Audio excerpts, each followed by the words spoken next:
কথা বলার জন্য সঞ্জীব ভট্টাচার্য মহাশয়কে বলছি। অনুষ্ঠানের সবার পক্ষ থেকে সঞ্জীব দা।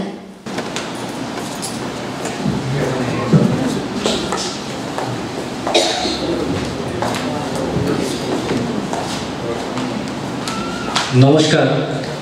আমি ক্যামেরার পিছনে থেকে কাজ করতে পারি সবসময়, মানে ফুল কনফিডেন্স পাই, কিন্তু বক্তৃতা দিতে পারি না। এখানে আমার বন্ধু সিএনএনের কর্ণধার জয়জিৎ বিশ্বাস সেই বর্ণালীকে কি বলে দিল জানি না, সে আমাকে বলছে কিছু বলার জন্য। তবে আমি এতটুকুই বলবো যে আমার ডাকে সবাই এসছেন, খুব আনন্দ লাগছে। আর আমি খুব আনন্দিত, খুব খুশি যে আমার ডাকে সবাই এসছেন। তার মধ্যে সব অতিথির নাম তো বলা সম্ভব না, তা বিশেষ করে আমি বলতে চাই শিলচর দূরদর্শন থেকে এসছেন চন্দন ঘোষ, ওনাকে আমি অসংখ্য ধন্যবাদ জানাচ্ছি। আমাদের গেস্ট যারা রয়েছেন তিনজন, ওনাদেরকে এবং দর্শক শ্রোতা এবং মিডিয়ার বন্ধুরা যারা রয়েছেন সবাইকে আমি ধন্যবাদ জানাচ্ছি।